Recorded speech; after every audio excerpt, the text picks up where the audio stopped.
Assalamualaikum warahmatullahi wabarakatuh. Perkenalkan, nama saya Anissa Nurmailani. Nama saya Sipa Nurayani. Kami di sini akan mempresentasikan laporan kegiatan budidaya tanaman pakcoy. Latar belakang, semua makhluk hidup mengalami yang namanya pertumbuhan serta perkembangan. Salah satu di antaranya adalah tanaman pakcoy. Tanaman ini juga bisa digunakan oleh masyarakat Indonesia sebagai bahan dalam membuat masakan-masakan Nusantara. Tanaman pakcoy merupakan salah satu sayuran daun yang memiliki teknis budidaya yang sangat mudah untuk dikembangkan dan banyak masyarakat yang menyukai serta memanfaatkannya. Selain itu juga, tanaman pakcoy sangat potensial dan memiliki prospek yang baik. Sumber vitamin dan mineral esensial yang banyak mengandung serat dibutuhkan oleh manusia untuk membantu dalam proses pencernaan yang dapat mencegah kanker. Vitamin dan mineral esensial tersebut dapat dijumpai pada sayuran daun. Lalu di sini ada tujuan, ialah mengamati dan meneliti pertumbuhan dan perkembangan dari tanaman pakcoy yang ditanam menggunakan media polybag, serta membudidayakan dan memanfaatkan tanaman pakcoy. Pertumbuhan dan perkembangan. Pakcoy dikenal sebagai tanaman sayuran daerah iklim sedang atau subtropis, tetapi saat ini berkembang pesat di daerah panas atau tropis. Suhu udara untuk pertumbuhan pakcoy adalah daerah bersuhu malam hari 15,6 derajat Celcius dan 21,1 derajat Celcius. Pertumbuhan pakcoy yang baik membutuhkan suhu udara yang berkisar antara 19 derajat Celcius sampai 21 derajat Celcius. Daerah yang memiliki suhu berkisar berikut adalah daerah yang ketinggiannya 1000 sampai 1200 meter. Semakin tinggi letak suatu daerah dari permukaan laut, suhu udaranya semakin rendah. Sementara itu, pertumbuhan tanaman dipengaruhi oleh suhu udara, misalnya proses perkecambahan, pertunaan, dan pertumbuhan.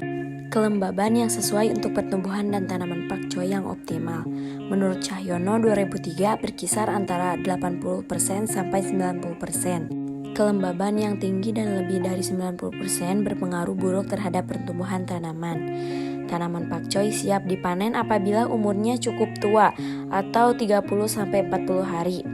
Ukuran crop atau pembentukan daunnya cukup maksimal dengan daun-daun muda berukuran besar.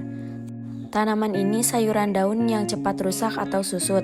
Biasanya dikonsumsi dalam bentuk lalap segar atau lalap masak dan aneka makanan Cina lainnya. Perkecambahan, terangkatnya kotiledon dan pelamula ke permukaan tanah.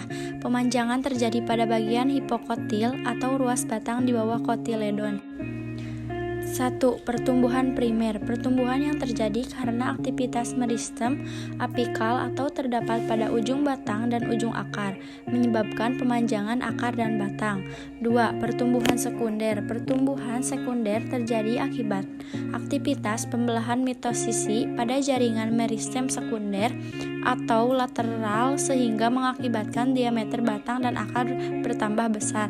Meristem lateral terbagi atas kambium vaskuler atau terletak di antara xilem dan phloem menyebabkan pembelahan sel ke arah dalam membentuk klem dan ke arah luar membentuk phloem, dan kambium gabus atau jaringan pelindung yang menggantikan fungsi jaringan epidermis yang rusak atau mati. Pertumbuhan sekunder terjadi pada tumbuhan dikotil. Faktor internal. Faktor internal dipicu oleh serangkaian proses yang terjadi dalam sel seperti pembelahan, pemanjangan, dan diferensi. Umumnya, faktor-faktor internal yang ada di dalam tubuh ini berupa senyawa biokimia seperti gen, hormon, dan enzim. Faktor eksternal. A. Air. Air termasuk senyawa utama yang sangat dibutuhkan tumbuhan.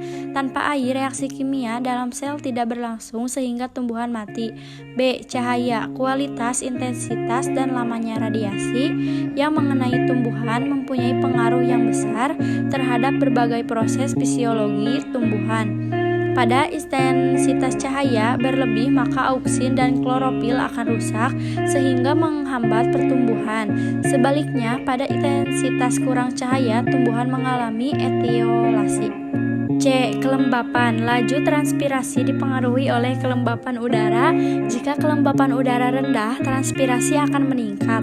Hal ini memacu akar untuk menyerap lebih banyak air dan mineral dari dalam tanah. Meningkatnya penyerapan nutrien oleh akar akan meningkatkan pertumbuhan tanaman.